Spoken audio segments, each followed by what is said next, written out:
사랑의 아버지 하나님 감사합니다. 오늘도 제가 십자가의 복음을 들고 이 자리에 섰습니다.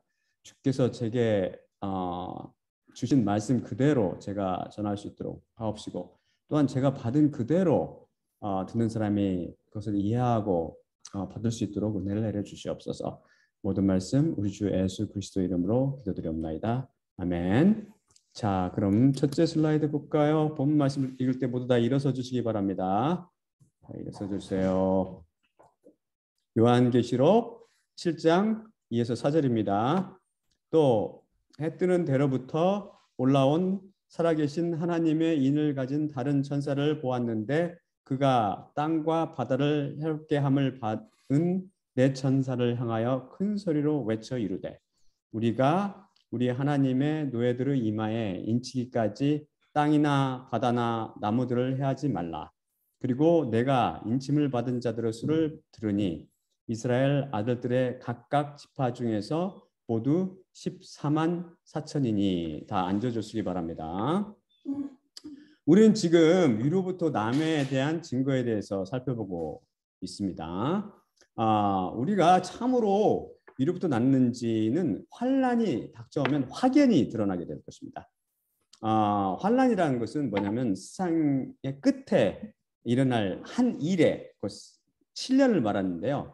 이때 바로 하나님께서 죄에 대한 진노를 쏟아 부을 때입니다. 십자가를 통해 제사함을 받은 사람들은 이 진노를 피하게 되고 면하게 되죠. 하지만 그렇지 않은 사람은 이 진노를 모두 받게 되는 거죠.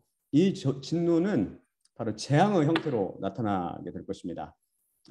재앙은 하나님 명령에 의해서 천사들에 의해서 수행하게 되는데, 저희들이 제 62강에서 배운 것처럼 십자가를 통해서 위로부터 난 사람들은 그 이마에 인을 받게 된다고 그랬죠. 그래서 인을 받아서 이들을 구분해 내어서 재앙이 임하지 않도록 보호해 주시는 겁니다. 성령님을 받은 자들은 그 이마에는 뭐라고 써 있어요? 하나님 곧 예수님의 이름이 기록되어 있다고 되어 있죠. 마귀의 하수인인 바로 불법의 사람, 그 적그리스도도 이것을 흉내내어 인류 이마에 그들의 자기 이름을 새겨넣고 그들을 노예 삼으려고 할 것입니다. 절대 베리칩이 666 마크가 아니에요. 여러분은 반드시 그 적그리스도 이름이 사람들 이마에 기록되는 것을 앞으로 보게 될 것입니다. 이로부터 난 사람들을 이마에 받은 이 도장은 우리가 하나님의 것, 하나님의 소유라는 그 소유 표시죠. 노예, 우리가 하나님의 노예라는 말입니다. 노예라는 것은 뭐야? 소유물 취급하잖아요. 그러니까 우리가 하나님의 노예라는 것은 하나님의 것, 곧 그리스도의 것이라는 뜻이죠. 목자들이 소나 양 또는 말 등의 이 낙인을 찍잖아요. 찍어서 이것은 내 것 이게 구분하지 않습니까? 이게 워낙 크기 때문에 목장이 커서 네 것에게 섞일 수 있기 때문에 그걸 구분하는 표시를 하듯이 하나님께서는 우리 위로 성령 십자가를 통해서 위로부터 나는 사람들을 이마에 성령님을 통해서 도장을 찍어주셔서 바로 우리 안에 성령께서 돌아오시고 그 이마에 또한 도장을 찍어주셔서 우리가 하나님 것임을 분명히 나타내 주는 거죠. 그래서 하나님 것인 우리를 우주에 있는 그 무엇도 손을 대지 못합니다. 이 마크가 있는 사람, 이마에 성령님의 표가 있는 사람, 하나님의 것이라는 표가 있는 사람들은 그 누구도 손을 못 대는 것이죠. 왜냐하면 하나님의 것이기 때문입니다. 하나님의 재앙이 하나님으로부터 오는데 왜 하나님 것 위에 떨어지겠어요? 그거는 바로 애굽의 모든 장자에게 재앙이 임했지만 애굽 사람들에게는 재앙이 임했지만 애굽에서 떨어져 있는 그 이스라엘 자손들에게는 애굽의 재앙이 전혀 임하지 않았듯이 동일한 사건들이 일어날 것이라고요. 앞으로 바로 14만 4천 명, 바로 방금 읽은 이 13만 4천의 이마에 바로 인이 찍혀졌죠. 이 사람들이 바로 인받은 사람은 대표적인 사람들입니다. 하지만 이들뿐만 아니라 바로 예수 그리스도의 십자가를 통해서 새 피조물로 태어나게 돼 성령님을 받은 사람들은 성령님이 내주하는 모든 사람들에는 그 이마에 성령님의 표식이 있다고 그랬죠. 그래서 성령님의 표식이 있는 사람들은 재앙이 쏟아질 때 죄가 되어 재앙을 피하게 됩니다. 그분께서 하나님께서 바로 암탉이 그 병아래를 날개 아래 보호하듯이 날개 아래로 보호하실 것이기 때문입니다. 다음 슬라이드 보겠습니다. 시편 57편 1절입니다. 하나님이여 저에게 자비를 베푸소서. 제 영혼이 주님 안으로 피하니 저에게 자비를 베푸소서. 당신의 날개 그늘 안에서 이 파멸들이 지나가기까지 피하리이다. 제가 여기서 자비를 베푸소서라고 번역한 히브리어 원어는 하난인데요. 이것은 어떤 이에게 호의를 보이다라는 뜻입니다. 호의는 두 가지 형태로 나타나는데 하나는 자비이고 다른 하나는 은혜죠. 자비는 어떤 사람이 이걸 미국말로 표현했는데 정말 딱 맞아요. 자비와 은혜를 잘 들어보세요. 자비는 뭐라고 그랬냐면 not receiving what we deserve. 우리가 당연히 받을 것을 받지 않음이고, 당연히 받을 게 뭐죠? 우리가 죄인이기 때문에 심판받고 사망, 지옥에 던져져야 되는데 그걸 받지 않는 것이 자비고, 은혜는 receiving what we do not deserve. 그냥 받을 자격이 없는데 받음, 이게 은혜입니다. 이게 뭐죠? 바로 우리는 전혀 받을 자격이 없는데 영생을 받고 그 성령님을 선물로 받는 거잖아요. 이걸 은혜라고 부르는 겁니다. 그래서 이 동사의 명령 하나는 명사형은 hen인데요. 이것은 favor, 그래서 호의라든지 또는 자비, 은혜라고 문맥에 따라 이게 다르게 번역되죠. 이와 비슷한 단어가 히브리어로 헤세드라는 단어인데 이것도 마찬가지입니다. 문맥에 따라서 자비, 호의 또는 은혜로 번역되고, 이 헤세드란 말에는 더 나아가서 사랑이란 또 이 속에 들어 있습니다. 여기서는 제가 자비를 베풀다라고 해석했는데, 왜냐하면 우리는 죄인으로서 당연히 하나님의 진노가 쏟아질 때 그 파멸을 당해서 죽임을 당해야 마땅하지만 그것을 면하기 때문입니다. 왜일까요? 바로 십자가를 통해서 그 삭시임이 치러졌으며, 그래서 우리가 그분의 날개, 곧 십자가 그늘 아래 살기 때문입니다. 이 파멸들, 곧 여러 가지 재앙을 피하는 방법은 곧 한 가지밖에 없어요. 그게 바로 십자가 그늘 아래로 들어가는 방법밖에 없습니다. 여러분이 장차 다가올 환난으로부터 피하기를 원하신다면 당장 그분의 십자가 그늘 아래로 나오셔서 그분께 자비를 구하십시오. 자비를. 그래서 이로부터 나지 않은 이들은 십자가와 관계가 없으므로 이 앞으로 올 죄에 대한 형벌인 이 재앙과 이 재난과 이 파멸들을 피할 방법이 없습니다. 그래서 이 환난 때 재앙이 개인적으로 여러분에게 임한다면 그것은 여러분께서 아직 위로부터 나지 않았다는 증거, 이마에 인이 없기 때문에 증거가 되고, 역으로 재앙이 여러분을 슉슉 피해 간다면, 여러분, 그리고 그 재앙이 여러분에게 손도 못 댄다면 여러분들은 위로부터 났다는 것을 하나님께서 확실히 증거해주고 있다는 것입니다. 다음 슬라이드 볼까요? 요한계시록 9장 1에서 6절입니다. 다섯째 천사가 나팔을 불매 내가 보니 하늘에서 땅에 떨어진 별 하나가 있는데 그가 무저갱의 열쇠를 받았더라. 그가 무저갱을 여니 그 구멍에서 큰 화덕의 연기 같은 연기가 올라오매 해와 공기가 그 구멍의 연기로 말미암아 어두워지며, 또 메뚜기들이 연기 가운데로부터 땅 위에 나오매 그들이 땅에 있는 전갈의 권세와 같은 권세를 받았더라. 그들에게 이르되 땅의 풀이나 각종 초록이나 각종 나무는 해하지 말고 오직 이마에 하나님의 인을 받지 아니한 사람들만 해하라 하더라. 그러나 그들을 죽이지는 못하고 5달 동안 고통만 주는 권세가 주어졌는데 그 고통은 전갈이 사람을 쏠 때의 고통과 같더라. 그날에 사람들이 죽음을 구하여도 결코 그것을 찾지 못하고 죽기를 갈망하나 죽음이 그들을 피하리로다. 제가 드린 설교를 통해서 휴가가 가까웠다는 것을 알리는 징조로 불법의 사람, 곧 멸망의 자식인 적그리스도가 출현할 것이라고 말씀드렸죠. 사실 환난은 불법의 사람, 곧 짐승이 역사 위의 모습을 드러내면서 시작돼요. 무엇보다 환난 중 하나님께로부터 쏟아지는 많은 재앙들로부터 수많은 사람들이 죽어갈 것입니다. 환난이 시작하면, 일단 땅 시작하면 위로부터 날 가능성을 놓치는 사람들도 엄청나게 많을 것입니다. 왜냐하면 언제든지 아무 재앙을 만나서 언제든지 죽을 수 있기 때문입니다. 여러분은 환난이 찾아오기 전에 십자가 앞에 나와 회개의 영을 구하시기 바랍니다. 또 제 44강을 통해 휴거가 거의 가까웠다는 징조 첫째가 이제 휴거가 가까워. 환란이 시작돼서 쭉 지나가다가 이제 거의 휴거가 가깝다는 징조로서 바로 첫째가 메뚜기들의 출현이라고 그랬죠. 둘째가 사람들의 그 인류의 3분의 1을 죽이는 핵전쟁이라고 선포해드렸습니다. 그 양이신 예수님께서 그 인을 떼심으로써 시작되는 환란을 적은 요한계시록 6장을 보면 환란이 시작되면서 뭘로 전쟁과 기근과 사나운 짐승과 전염병으로 인류의 4분의 1이 벌써 죽임을 당하죠. 환란 초기에 벌써. 그 이후에 연속되는 재앙과 천재지변으로 인해서 수많은 사람들이 계속 죽어갑니다. 그 속에서 지금 인류가 많이 죽어서 얼마 남지 않은 그 인류, 그 재앙 속에 남은 그 인류 중에 3분의 1이 다시 핵전쟁을 통해 죽임을 당하게 되는 것입니다. 여러분은 요한계시록 9장을 잘 숙지하셔서 읽으셔서 숙지하고 잘 읽혀서 정확히 5달 동안 사람들을 괴롭힐 그 메뚜기로 묘사된 벌레를 잘 기억해 두리라고 제가 말씀드렸죠. 이 벌레의 그 헬라어 원어는 아크리스인데 아크리스 이것은 메뚜기라는 뜻이에요. 헬라어로 메뚜기. 영어 성경들이 이것을 로커스 메뚜기라고 번역했고 한글 성경들은 이것을 메뚜기나 황충으로 번역했습니다. 이 메뚜기들의 출현과 이에 대한 묘사는 매우 선명하고 구체적이기 때문에 여러분 누가 뭐라고 해도 뭐 그게 무슨 뭐 헬리콥터를 비유한다는 물론 말도 안 되는 소리에 속지 마시고 그걸 숙지하고 계시다가 이게 나타나면은 이제 정말 휴거가 가까웠구나라고 아시면 됩니다.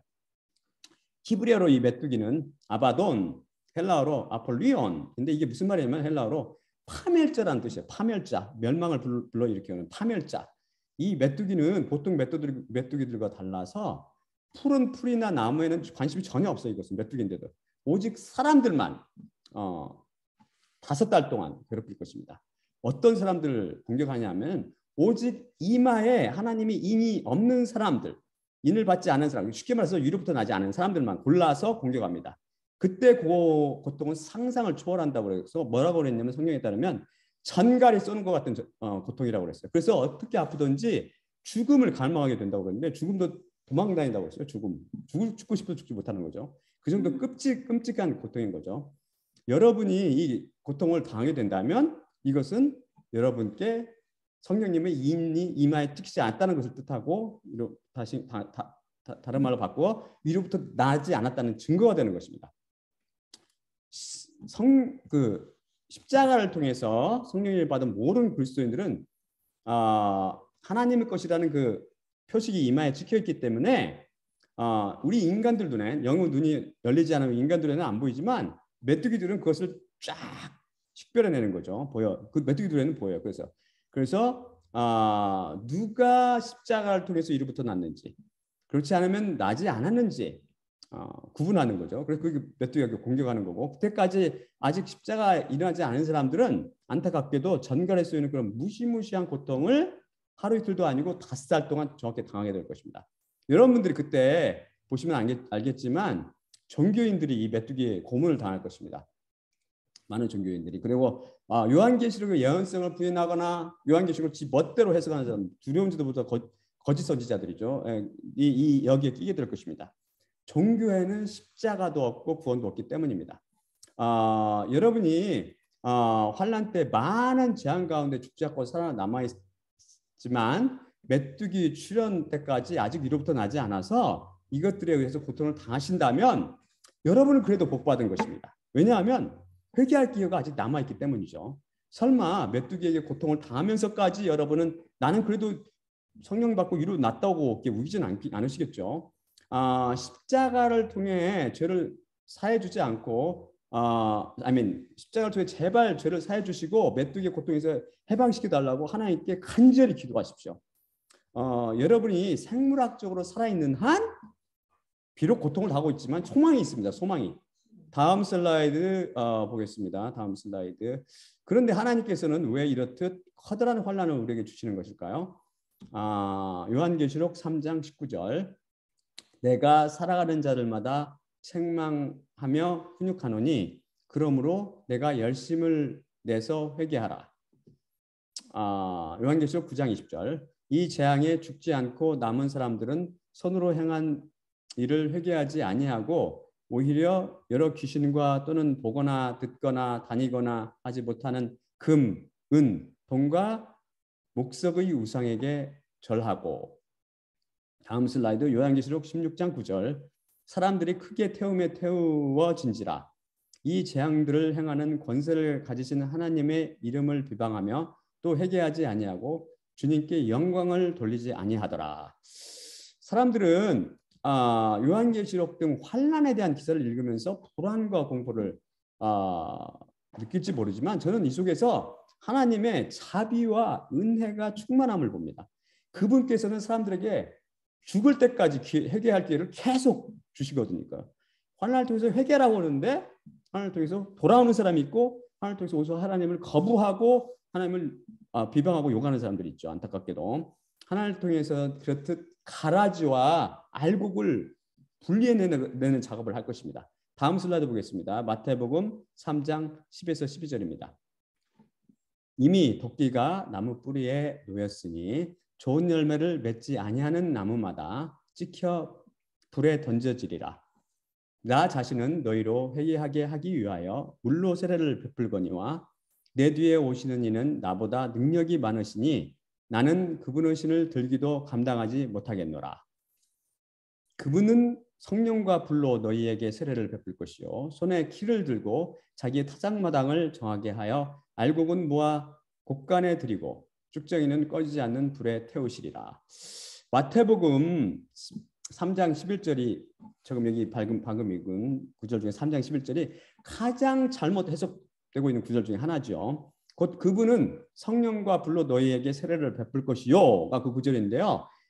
10중 8구 대부분 사람들은 이걸 어떻게 해석하냐면 성령과 불을 동일한 하나 성령님으로 해석합니다. 그런데 그게 아니에요. 불이란 헬라어 제가 찾아보니까 퓨르였거든요. 이게 퓨르란 말인데 이건 수단으로 나타내서 역격으로 쓰였죠.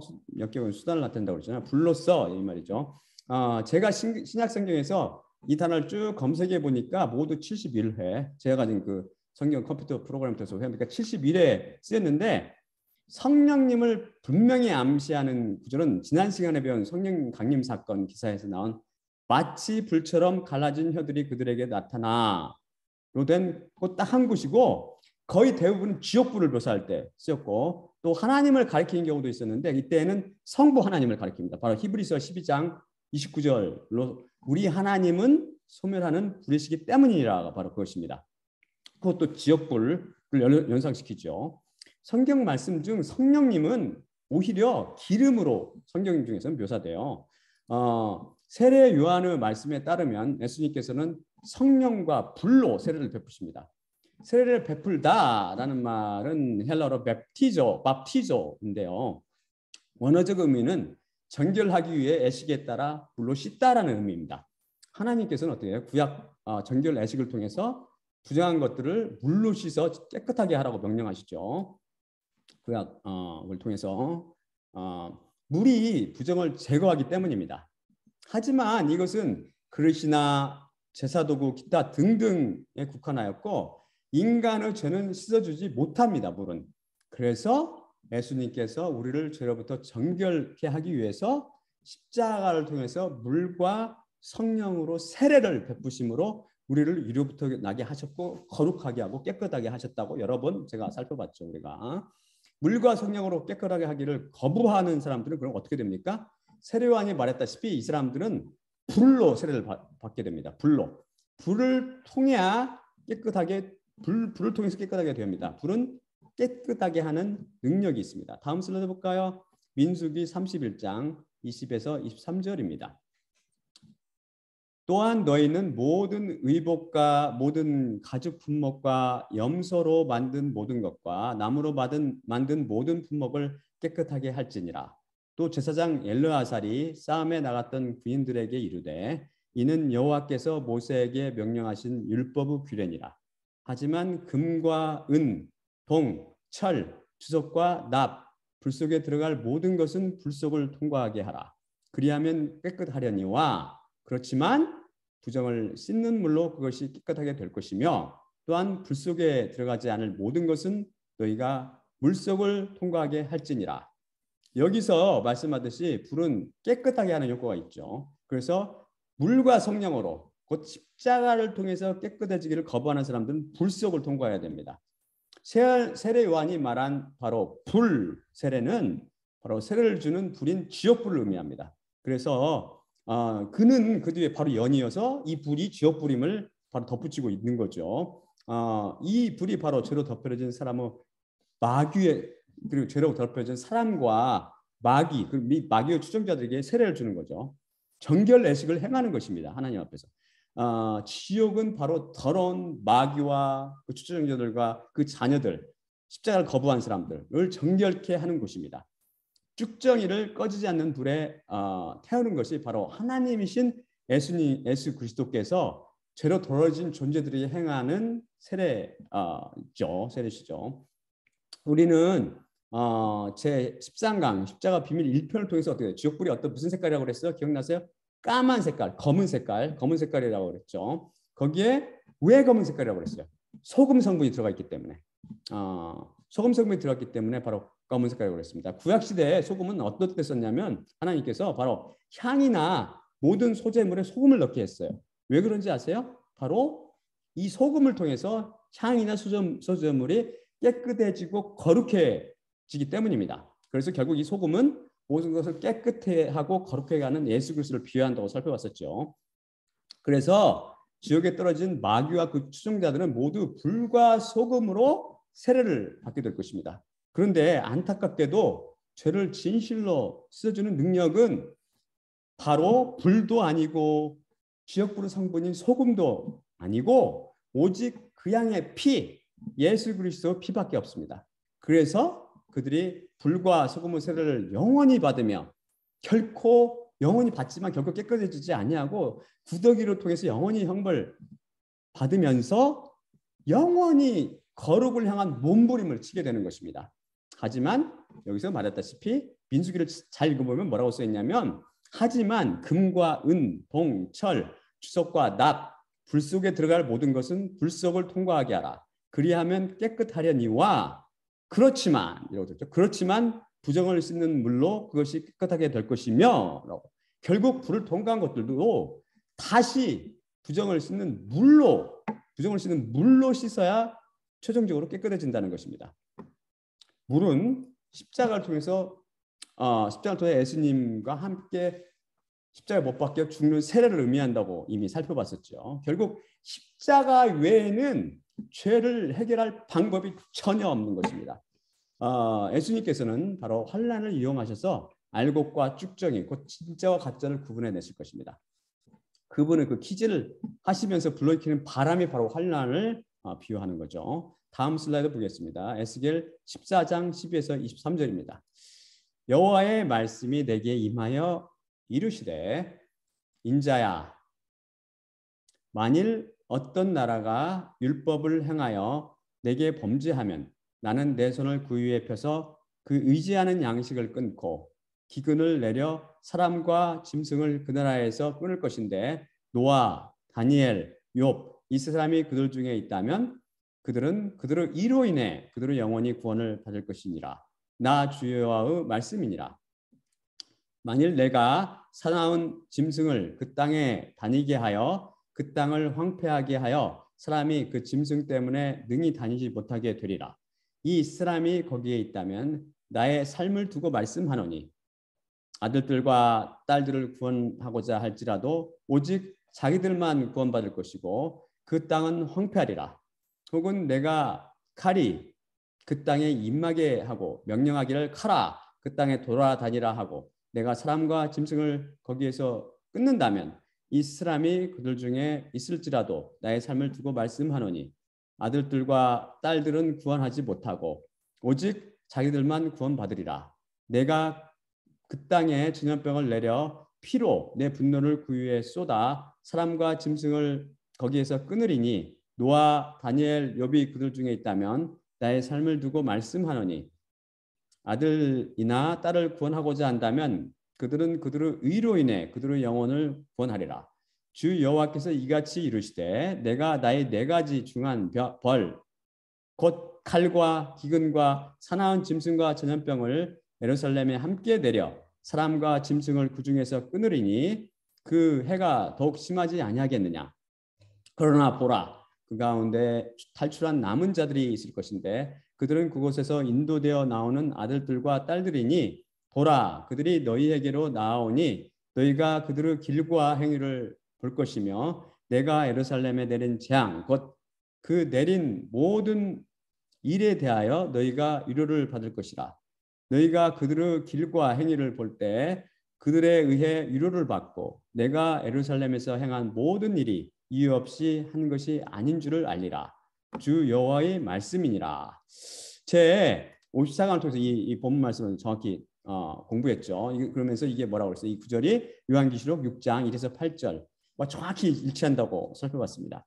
이때 즉 환란의 초기에 벌써 땅의 4분의 1이 죽임을 당할 것이며 이스라엘 민족도 엄청나게 많이 죽게 될 것입니다.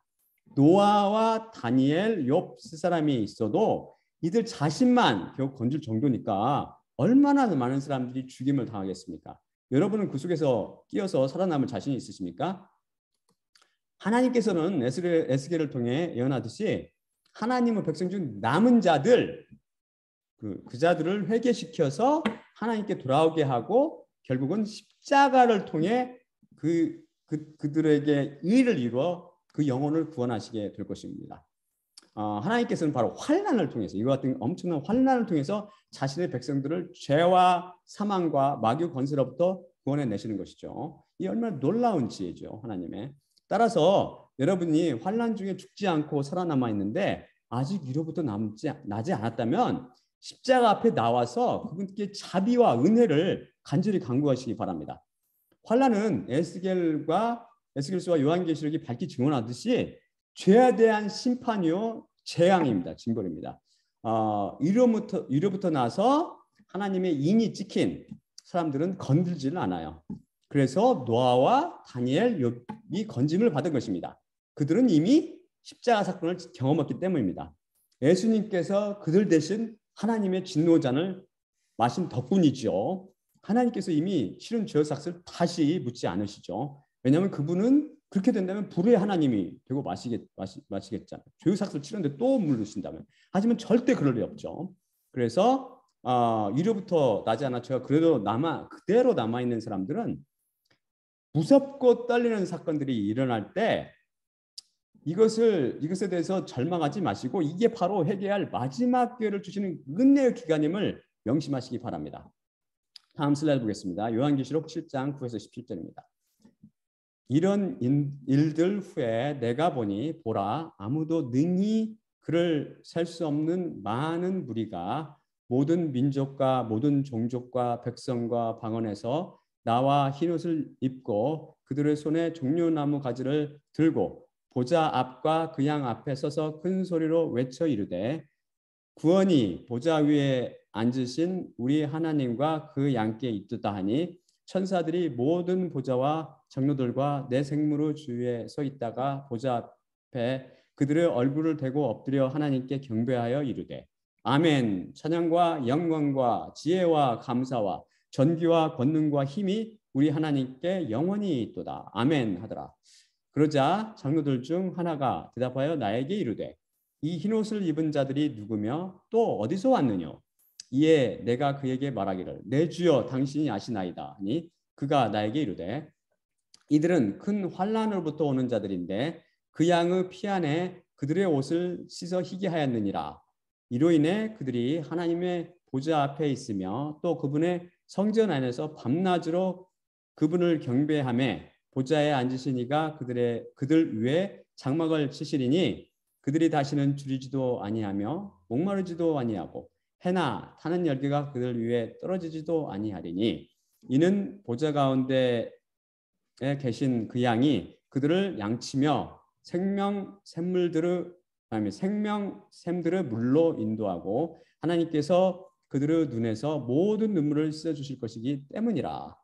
여기서 분명히 밝히듯이 앞으로 다가올 환란을 통해서 14만 4천뿐만 아니라 능히 셀 수 없는 많은 사람들이 전 세계에서 십자가 복음을 통해서 구원을 받게 될 것입니다. 제가 이 구절을 때문에 비록 지금은 관심을 기울이는 사람이 거의 없을 정도로 실망하지 않고 십자가 복음을 전하고 선포하고 있는 것입니다. 장차 환난은 많은 사람을 능력 없는 세상 곧 음료와 그 하수 있는 종교로부터 탈출시켜서 십자가 그늘 아래로 모이게 할 것입니다. 극심한 환난 곧 재앙과 환난을 통해서 예수님 하나님께서 많은 이들에게 사랑과 관심과 자신의 신실하심을 보여서 그들의 믿음을 키워주셔서 결국 선하신 하나님께 맡기는 믿음으로 성장시켜 주셔서 결국은 십자가를 통과시키고 위로부터 나게 할 것이기 때문입니다. 그래서 그들은 결국 십자가를 통해 그 양의 피로 옷을 희게 빨고 새하얀 예복을 받아 입게 될 것입니다. 그들은 이를 통해서 뭐를 고백하게 돼요? 자신의 구원이 온전히 하나님이신 그 양의 은혜로 말미암는다는 것을 한 목소리로 큰 목소리로 고백하게 될 것입니다. 이들도 예수 그리스도의 고난에 동참하는 자들로서 환난을 통해서 잠깐 고난을 받게 될 것입니다. 제 41강을 통해서 우리들의 신앙생활이 무슨 과정이라고 했어요? 훈육의 과정이라고 그랬죠. 이 과정을 통해서 하나님께서 우리들의 인내를 키워가신다고 했습니다.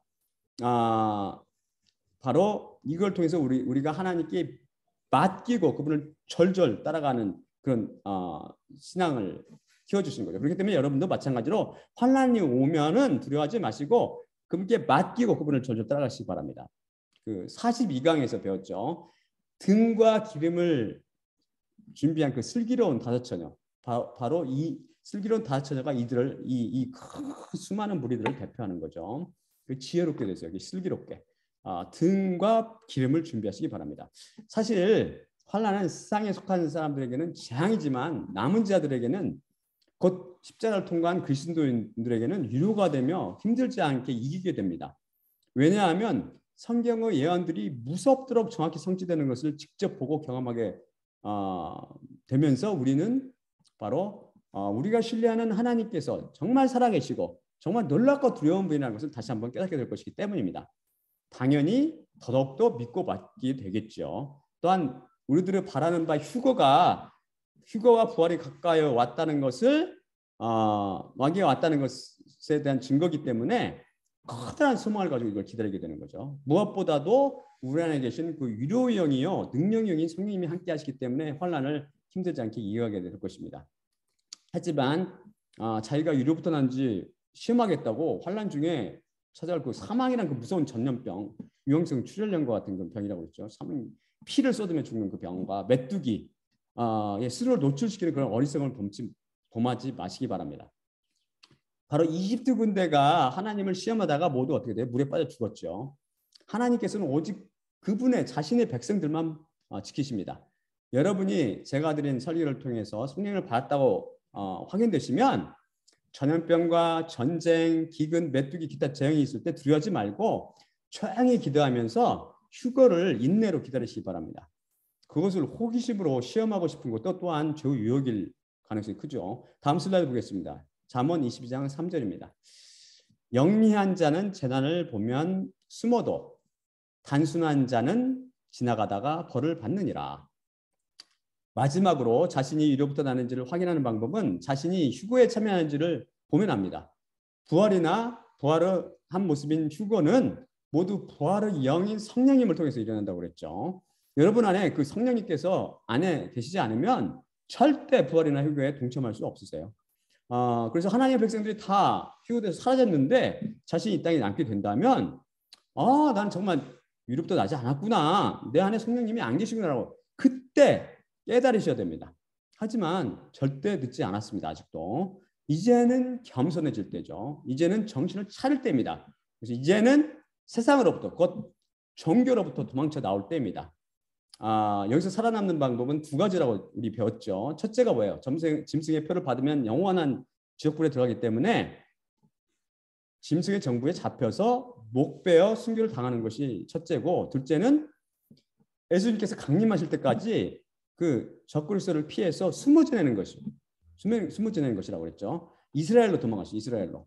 하지만 그 어떤 경우도 십자가를 통과하지 못한다면 이 수고가 다 헛것이죠. 오직 예수 그리스도 피만이 오직 우리가 예수 그리스도 십자가를 통해서만이 물과 성령님을 통해서 위로부터 날 수 있고 거룩하게 대해서 하나님 나라에 들어갈 수도 있고 부활과 휴거에 참여할 수 있기 때문입니다. 부활에 참여.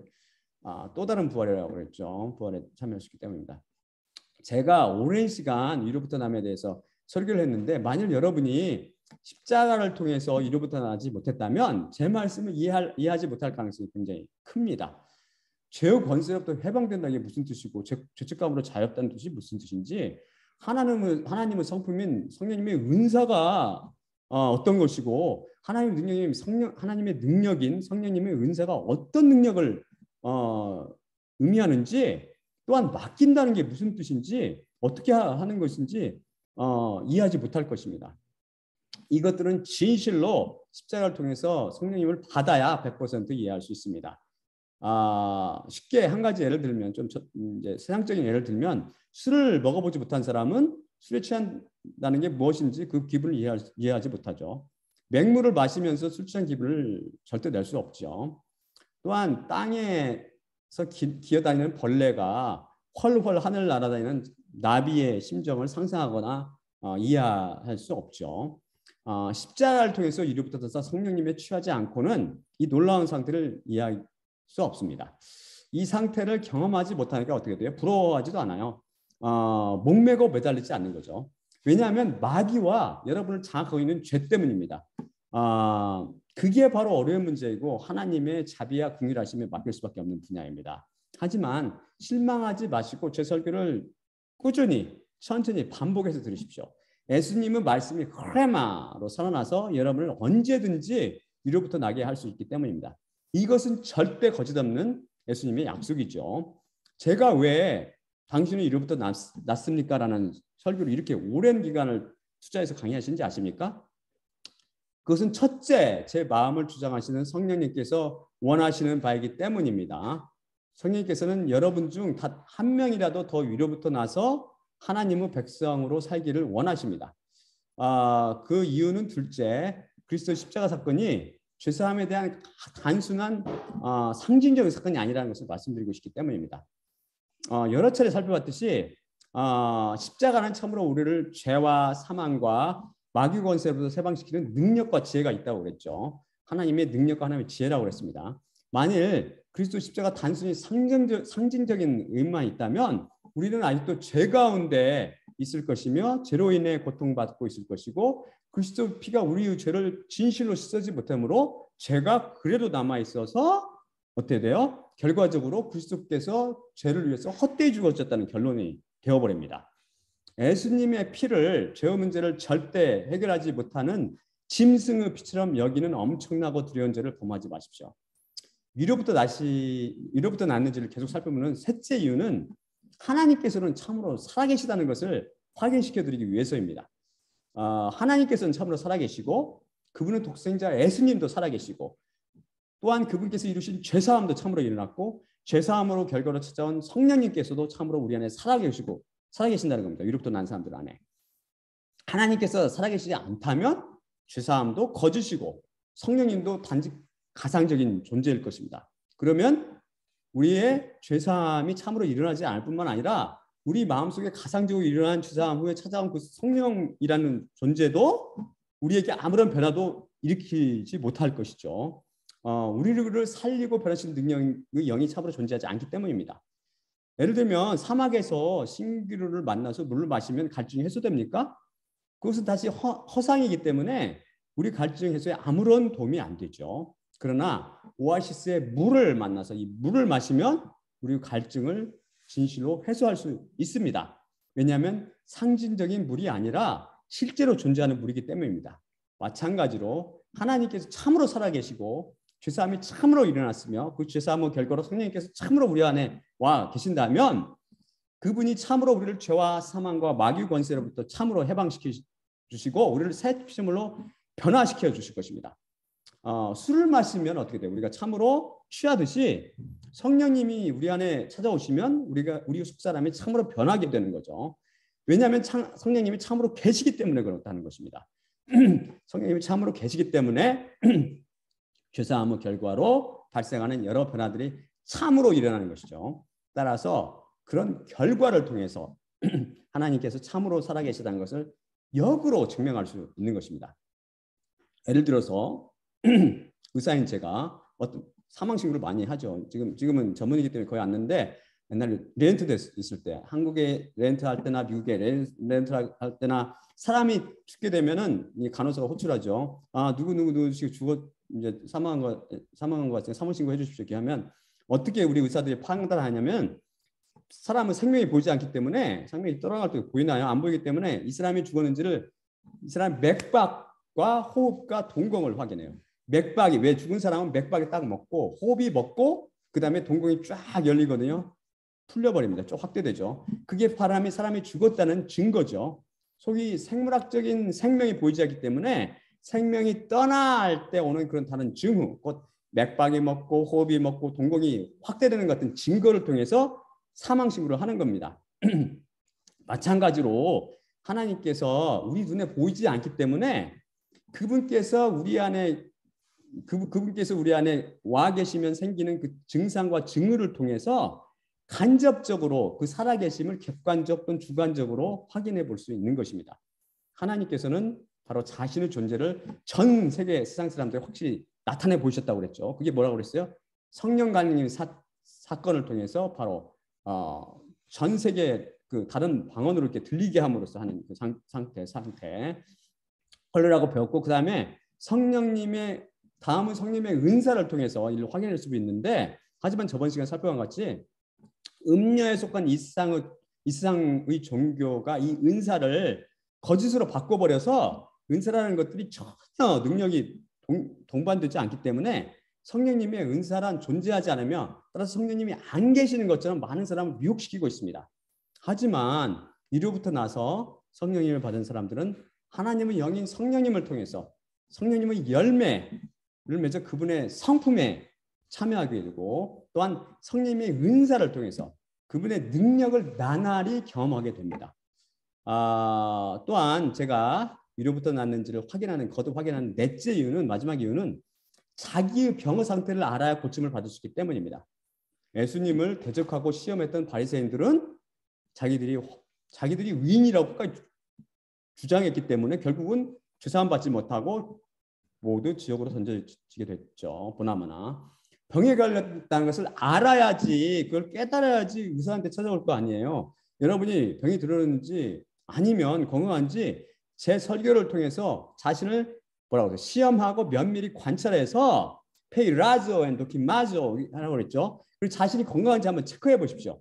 병을 조기에 발견하여 치료하지 않으면 악화될 수도 있고 죽음에 이를 수 있습니다. 이것은 여러분의 영혼이 걸린 문제예요. 단순한 육신의 건강이 아니라 영혼이 걸린 굉장히 중요한 문제입니다. 건강과는 비교도 안 될 정도로 중요한 문제죠. 병을 무시하면 돌이킬 수 없는 커다란 낭패를 영원히 맛보게 되는 거죠. 자신을 한번 시험하고 점검해 보십시오. 환란이 오기 전에. 환란이 오면 언제 죽을지 모르기 때문에 그때는 정말 많은 사람들한테는 이미 늦을 가능성이 많죠. 하지만 그래도 하나님께서는 은혜로서 여러분들을 해결할 기회를 주실 것입니다. 사도 바울 등 많은 믿음의 선배들은 많은 핍박과 환란 속에서 결코 그리스도의 복음, 십자가 복음을 부끄러워하지 않았어요. 왜냐하면 그 복음의 능력을 맛보았기 때문입니다. 여러분께서 만약에 그 누구도 소유하지 못한 기가 막히게 값진 보물을 갖고 있다고 한번 생각해 보십시오.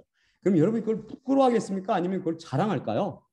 자신이 그것을 아끼고 자랑하는 이유는 그 세상 그 어떤 보물과도 비교할 수 없이 엄청난 아름다움과 가치를 갖고 있기 때문이 아니겠습니까? 마찬가지로 복음은 이 세상 그 어떤 것과도 비교할 수 없는 가치와 능력을 가지고 있습니다. 그래서 많은 믿음의 선배들이 세상 그 무엇과도 바꿀 수 없는 가진 이 보물을 위해 심지어 목숨까지도 버려가면서 이 복음을 붙잡았던 것이죠. 자랑했던 것이죠. 또한. 그래, 여러분이 갖고 계신 복음이 여러분의 목숨과 기꺼이 바꿀 만큼 능력이 있고 귀한 것입니까? 복음이 아무런 능력이 없이 말로만 여러분께 전했다면 그것은 거짓 복음이요, 능력 없는 죽은 복음이에요. 복음을 통해서 우리에게 전해진 하나님의 나라는 말에 있지 아니하고 능력이 있기 때문입니다. 복음은 진실로 우리를 죄의 권세에서 해방시키고, 만약에 복음이 우리를 진실로 죄의 권세로부터 해방시키지 못하고 변화도 갖다 주지 못하고 진실로 성령님을 선물로 주지 못한다면 어찌 이것이 복음, 유앙겔리온, 좋은 소식이 될 수 있단 말입니까? 예수님을 믿는 우리가 죄의 권세에서 진실로 해방되지 못해서 사랑과 기쁨, 평안, 만족, 변화 등이 없다면 여러분은 예수님을 왜 믿으세요? 단지 내세, 곧 죽음 이후를 위해서 믿나요? 그렇다면 여러분이 믿는 바가 다른 종교와 다를 게 뭐가 있어요? 우리가 아버지라고 고백하는 하나님께서 이 세상에 살 동안 우리를 죄와 사망과 마귀의 권세로부터 진실로 해방시키지 못한다면 그분이 장차 우리를 죽은 이후에 그 생명으로 나라로, 좋은 그 나라로, 천당이라는 곳으로 진실로 인도할지 어떻게 믿고 따를 수 있겠습니까? 속지 마시기 바랍니다. 속지 마세요. 하나님께서는 진실로 이스라엘 백성을 애굽에서 진실로 해방시키시고 광야를 거쳐서 가나안 땅으로 인도하셨습니다. 마찬가지로 하나님께서는 믿는 사람들을 죄와 사망과 마귀의 권세로부터 해방시키시고 이 세상을 거쳐서 천국으로 인도하실 것입니다. 하나님께서는 참신, 살아있는 능력을 신이시기 때문입니다. 하나님께서는 바로 우리 하나님 나라는 성령님께서 찾아오심으로 우리에게 임했다고 그랬죠. 죽어야만 느껴볼 수 있는 것이 아닙니다. 성령님 안에 사는 모든 사람들 속에는 이미 하나님 나라가 임했습니다. 그리스도와 연합하여 하나가 된 사람에게는 하늘에 있느냐 땅에 있느냐가 중요하지 않습니다. 찬송가 가사처럼 내 주 예수 모신 곳이 그 어디나 하늘나라입니다. 은혜와 능력의 나라에서 예수 그리스도와 함께 살고 있는 것이죠. 십자가 복음이 퍼져가는 곳에는 하나님의 나라가 확정되어 갑니다. 그분의 말씀인 십자가 복음은 불과 같으며 바로 반석을 부서뜨리는 힘이 있어서 어둠의 세력을 쫓아내버리고 하나님 나라를 확장해 줍니다. 십자가 복음은 살아있으며 능력이 있다는 말씀이죠. 이 복음은 뭘 동반한다고 그랬어요? 능력과 성령님과 큰 확신을 동반합니다. 이것은 살아있는 하나님의 말씀이기 때문입니다. 이 살아있는 생명 말씀을 통해서 우리에게 찾아온 성령님도 또한 능력의 영이요 보혜보다 귀한 영생을 주는 하나님의 영이시죠. 예수님을 만나 뵙고 변화된 많은 사람들이 이를 증거해주며 성경 말씀도 이것이 진리임을 증언하고 있고 또 저도 이렇게 말씀을 선포하며 이를 증언하고 있습니다. 성령 안에 살아보지 못한 자는 이 놀라운 영의 능력도 실제하심도 맛볼 수 없습니다. 성령님의 능력을 과소평가하여 성령님 모두 그 무서운 죄를 짓는 과오를 범하지 마십시기 바랍니다. 이 세상 그 어떤 것과 바꿀 수 없는 귀중한 선물인 십자가 복음에 여러분의 모든 것을 다 바치십시오. 거짓 선지자는 평안을 외치죠. 항상 평안을 외치죠. 상관없어. 너는 예수 그리스도를 입으로 고백하면 넌 성령 받고 구원받은 거야. 거짓말에 속지 마. 이렇게. 그런 거짓말을 뻔뻔스럽게 하지만 거짓 선지자는 평안을 외치지만 회개하여 그리스도의 영을 받지 않은 사람에게는 평안이 없고 절대 평안이 없고 심판과 두려운 형벌만이 기다릴 뿐입니다. 여러분은 자신을 시험하고 면밀히 검사하시기 바랍니다. 자, 그러면 마지막으로 고린도전서 11장 23에서 26절 읽고 마치겠습니다. 내가 너희에게 전한 것은 주님께 받은 것이니 곧 주 예수님께서 잡히시던 밤에 떡을 취하시고 감사하신 후 떼어 이르시되 이것은 너희를 위하는 내 몸이니 이것을 행하여 나를 기억하라 하시니라. 19회 또한 그와 같이 잔을 취하시고 이르시되 이 잔은 내 피로 세운 새 언약이니 이것을 행하여 마실 때마다 나를 기억하라 하시니라. 그러므로 너희가 이 떡을 먹으며 이 잔을 마실 때마다 주님의 죽으심을 그분이 오실 때까지 전파할지니라. 예수님의 몸과 피로 상징되는 떡을 떼며 잔을 마실 때마다 십자가에 달려 돌아가심으로 우리 하나님의 자녀들에게 하나님이 것들에게 성령님이란 가장 고귀한 선물을 안겨주신 예수님만 바라봅시다. 또한 나의 십자가를 기억하고 내가 다시 올 때까지 이를 전파하라 말씀하신 예수님의 십자가 그분의 죽으심을 기억하고 전파하며 여러분을 살리며 또한 영원히 살리실 성령님을 달라고 간구하며 날마다 살아가시기를 기도드립니다. 자, 그러면 제가 기도하고 마치겠습니다. 사랑의 아버지 하나님 감사합니다. 오늘 말씀을 통해서 장차 다가올 환란이 우리가 진실로 십자가를 통과했고 위로부터 났으며 따라서 결과적으로 성령님을 받았는지를 가늠하는 좋은 시금석이 된다고 하였습니다. 아버지 하나님, 그때는 이미 많은 사람들에게 이미 늦을 때가 될 수 있습니다. 그러기 전에 이들이 진실로 아직 환란이 오기 전에 진실로 회개하고 하나님 예수 그리스도 십자가 앞으로 나와서 겸손히 나와서 두 손 들고 진실로 간절히 회개의 영을 달라고 구할 수 있도록 은혜를 내려주시고, 설마 그렇지 못한 사람이 나중에 제 설교를 듣게 된다면 그들이 환란을 맞이하면 진실로 환란 중에 그들에게 은혜를 주시고 십자가 복음을 통해서 그들이 진실로 위로남을 체험하고 그 이마에 도장을 받음으로 진실로 재앙으로부터 환란으로부터 구원받을 수 있도록 은혜를 내려주시옵소서. 이 십자가 복음을 경솔히 여기는 과오를 범하지 말게 하옵시고 간절한 마음으로 성령님을 사모하며 살아가는 지혜로운 다섯처녀와 같이 될 수 있도록 많은 사람들에게 은혜를 내려주시옵소서. 모든 말씀 우리 주 예수 그리스도의 이름으로 기도드립니다. 아멘. 자.